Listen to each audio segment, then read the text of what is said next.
देवी और सज्जनों सत नमन।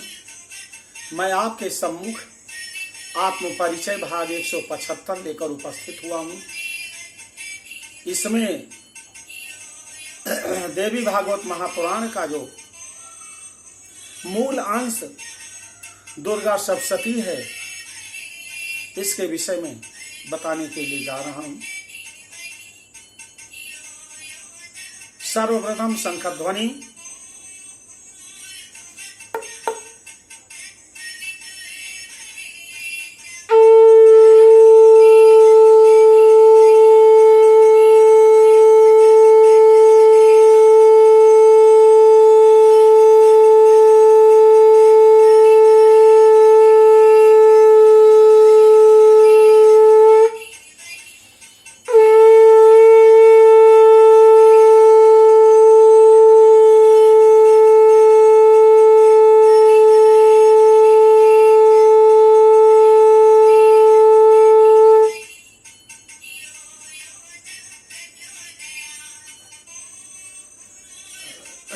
देवी और सज्जनों तथा माता के भक्तों,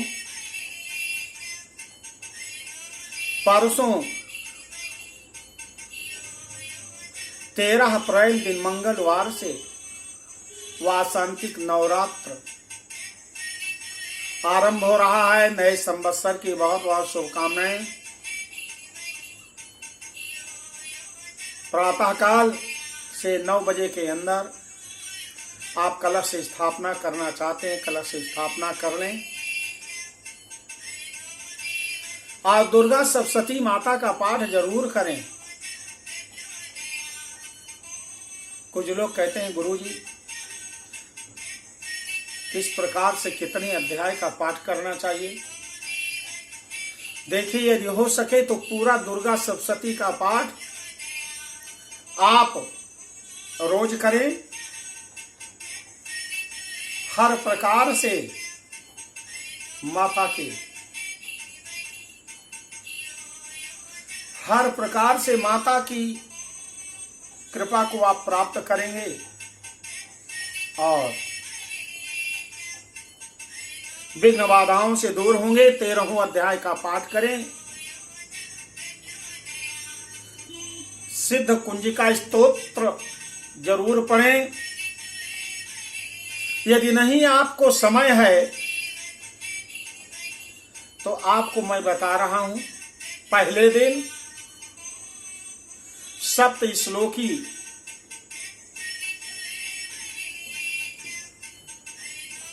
पहले दिन माता का सप्त श्लोकी दुर्गा का पाठ करें। 108 नाम का पाठ करें। कवच अर्गला कील का पाठ करें और साप विमोचन की विधि इसमें दी गई है। साप विमोचन करिए। साप विमोचन में माता का जो बीज मंत्र है, ओम ऐं ह्रीं क्लीं चामुंडा विचे, 108 बार इसका जप करें और साप विमोचन का मंत्र भी दिया गया है, उसको पढ़ें। और नहीं पढ़ सकते हैं तो माता का बीज मंत्र जरूर रुद्राक्ष की माला से 1 माला जप करें। इसके बाद रात्रि सूक्त पढ़ें। फिर प्रथम अध्याय पूरा पढ़ लें। फिर देवी सूक्त पढ़ें। 32 नाम की माला पढ़ें। कुंजिका स्तोत्र पढ़ें और क्षमा प्रार्थना पढ़ें। दूसरे दिन सब कुछ वही है, केवल अध्याय 2 और 3 पढ़ें। मतलब कि सप्त श्लोकी दुर्गा सप्तशती पढ़ें, 108 नाम पढ़ें, कवच पढ़ें, अर्गला पढ़ें, कील करें, कील का पाठ करें, साप विमोचन करें, रात्रि सूक्त। इसके बाद दूसरा और तीसरा अध्याय पढ़ें। फिर देवी सूक्त पढ़ें। फिर 32 नाम की माला पढ़ें। फिर कुंजिका स्तोत्र पढ़ें। फिर क्षमा प्रार्थना करें। तीसरे दिन फिर उसी क्रम में सप्तश्लोकी दुर्गा माता का बड़े ही मन से पाठ करें। 108 नाम का पाठ करें, कवच अर्गला कील का पाठ करें, साप विमोचन करें, रात्रि सूक्त का पाठ करें और चौथा अध्याय पढ़ें तीसरे दिन। इसके बाद देवी सूक्त, 32 नाम की माला, कुंजिका स्तोत्र और क्षमा प्रार्थना। ऐसे चौथे दिन उपर्युक्त सभी को जो मैंने आपको बताया पढ़ेंगे, अर्थात सप्तश्लोकी दुर्गा सप्तशती, 108 नाम, कवच अर्गला कील, साप विमोचन, रात्रि सूक्त।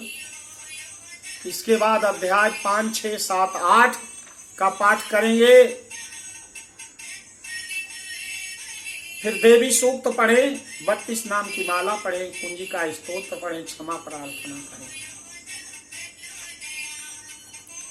5वें दिन उपर्युक्त सब कुछ अर्थात सप्तश्लोकी माता दुर्गा के जो 7 श्लोक है उनको पढ़ें। 108 नाम पढ़ें, कवच अर्गला कील, साप विमोचन, रात्रि सूक्त और 9वां और 10वां अध्याय पढ़ें। इसके बाद देवी सूक्त, 32 नाम की माला, कुंजिका स्तोत्र, क्षमा प्रार्थना। षष्ठ दिन, छठे दिन उपर्युक्त सभी अर्थात सप्तश्लोकी दुर्गा, 108 नाम, कवच अर्गला कील, साप विमोचन, रात्रि सूक्त। इसके बाद 11वां अध्याय, इसके बाद देवी सूक्त, 32 नाम की माला, कुंजिका स्तोत्र और क्षमा प्रार्थना पढ़े। 7वें दिन उपर्युक्त सभी अर्थात सप्तश्लोकी दुर्गा, 108 नाम, कवच अर्गला कील, साप विमोचन, रात्रि सूक्त तथा 7वें दिन ही 12-13 अध्याय और तीनों रहस्य का पाठ करें। इसके बाद देवी सूक्त, 32 नाम की माला, कुंजिका स्तोत्र, क्षमा प्रार्थना। और जैसा कि बताया गया है कि यदि हम सकाम विधि से तो 8वें दिन हमें हवन कर लेनी चाहिए, और हो सके तो रोज आप क्रम से 13 अध्याय, पहले अध्याय से लेकर 13 अध्याय तक का पाठ करें। और जो मैंने इसके पहले बताया वो सब आप पाठ करें। इसको पाठ करने से हर प्रकार से आदि शक्ति माता भगवती की कृपा प्राप्त होती है। आदि शक्ति माता भगवती की कृपा प्राप्त होती है, संपूर्ण विघ्न बाधाओं से माता दूर करती हैं और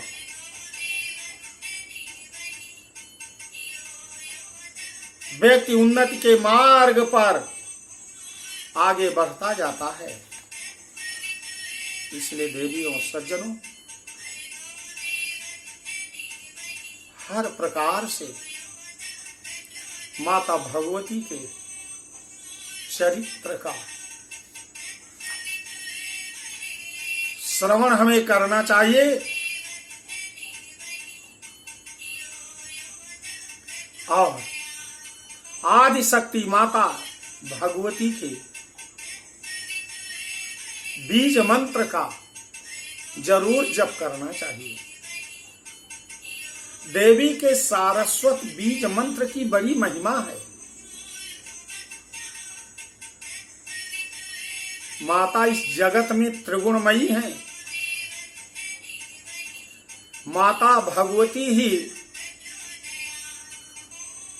कार्य भेद से सगुणा और निर्गुणा दोनों हैं। वही सत और असद रूप जगत की रचना करती हैं। समस्त देवता उनकी शक्ति से युक्त होकर अपने अपने कार्य संपादन में समर्थ होते हैं। ये भगवती नाम उच्चारण मात्र से प्रसन्न हो जाती है और मन वांछित फल देती है। आएंगे इनका बीज मंत्र है। आएंगे इनका बीज मंत्र है। सत्यव्रत नामक एक निरक्षर तथा महामूर्ख ब्राह्मण ने इस मंत्र का बिंदु रहित अशुद्ध उच्चारण करके भी सिद्धि प्राप्त कर लिया था। उस ब्राह्मण सत्यव्रत ने किरात के बाण से घायल एक सुअर को देखकर दयावश आए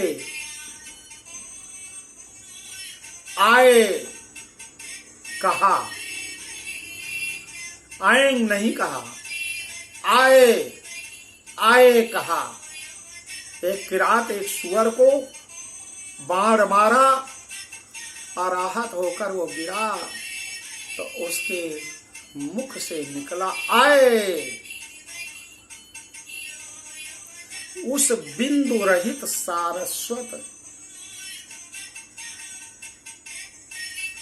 बीज मंत्र के प्रभाव से उसके हृदय में समस्त विद्याएं प्रस्फुटित हो गई। इसलिए जिस भी भाव से मंत्र या आप संस्कृत में उच्चारण नहीं कर पा रहे तो हिंदी में ही पढ़ें,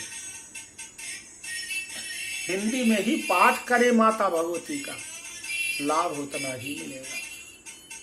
अथवा किसी ब्राह्मण से पाठ करवाएं, बहुत लाभ मिलेगा। राजा जन्मेजय ने कहा, हे स्वामी, मैं देवी यज्ञ करना चाहता हूं। आप यज्ञ की विधि, मंत्र, होम द्रव्य, ब्राह्मण संख्या और दक्षिणा आदि के विषय में सम्यक रूप से बताइए। व्यास जी बोले, हे राजन, सात्विक, राजस और तामस भेद से यज्ञ 3 प्रकार के होते हैं।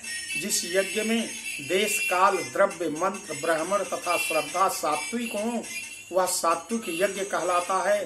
पांडवों के यज्ञ में द्रव्य अन्याय उपार्जित था, इसलिए राजसू यज्ञ की पूर्णता के बाद भी पांडवों तथा द्रौपदी को नाना प्रकार के कष्ट सहन करने पड़े। अभिमान पूर्वक क्षत्रियों और वैश्यों द्वारा किए जाने वाले पशु बलि संबंधित यज्ञ राजस यज्ञ कहे जाते हैं। क्रोध, ईर्ष्या और क्रूरता पूर्वक राक्षसों द्वारा किए जाने वाले यज्ञ तामस यज्ञ कहलाते हैं। मोक्ष की कामना वाले विरक्त मुनियों के लिए मानस यज्ञ कहा गया है। इस यज्ञ में मन का शुद्ध और गुण रहित होना आवश्यक है। यह यज्ञ मोक्ष प्रदाता है। स्वर्ग प्राप्ति की इच्छा वाले के लिए अग्निष्टोम यज्ञ बताया गया है। हे राजन, आप देवी के बीज मंत्र के जानकार विद्वान ब्राह्मण द्वारा देवी यज्ञ कराइए। इसे पूर्व काल में भगवान विष्णु ने किया था। इसी से आपके पिता का उद्धार हो जाएगा। राजा जन्मेजय ने कहा, हे व्यास जी, आप मुझे भगवान विष्णु द्वारा किए गए देवी यज्ञ के विषय में बताइए। इस पर व्यास जी ने बताया कि मरद्वीप से विमान द्वारा क्षीर सागर में आने पर त्रिदेवों ने पृथ्वी को उत्पन्न किया, परंतु उस समय तक पृथ्वी चलायमान थी। तब देवी ने अपनी आधार शक्ति से पृथ्वी को अचल किया। इसके बाद उस पर सुमेरु आदि पर्वतों की रचना हुई वैकुंठ, कैलाश और स्वर्ग आदि लोकों का निर्माण हुआ। ब्रह्मा जी ने मारीच आदि मानसिक पुत्रों की सृष्टि की। मारीच के पुत्र कश्यप हुए। कश्यप ने दक्ष प्रजापति की 13 कन्याओं से विवाह किया और उनसे ही सारी काश्यपी सृष्टि फैली, जिससे संसार भर गया।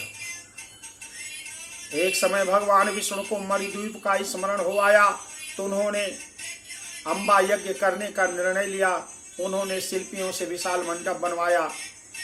ब्राह्मणगण बीज सहित देवी मंत्रों का जप करने लगे।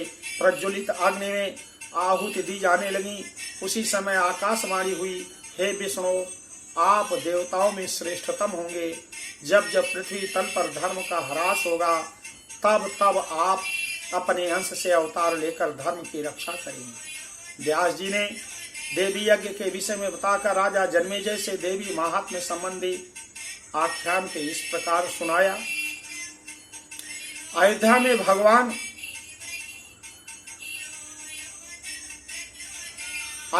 भगवान राम आदि शक्ति माता भगवती की यज्ञ किया था और उनके पूर्वज भी माता की कृपा प्राप्त किए थे। इसको मैं अगले अध्याय में आपके सामने रखूंगा।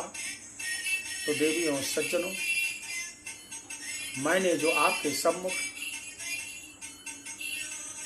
माता से संबंधित बात को रखा, इसे शुरू से अंत तक सुने और इसे लोगों तक भेजें। उनसे कहें केवल एक बार सब्सक्राइब होता है, एक बार सब्सक्राइब करें। तो सभी लोग अपने अपने नात मात रिश्तेदारों का कल्याण चाहते हैं तो इसको भेजें और कहें कि सुने जरूर। इससे बहुत ही लाभ होगा, माता की कृपा प्राप्त होगी। बोलो आदि शक्ति माता जगदम्बा की जय।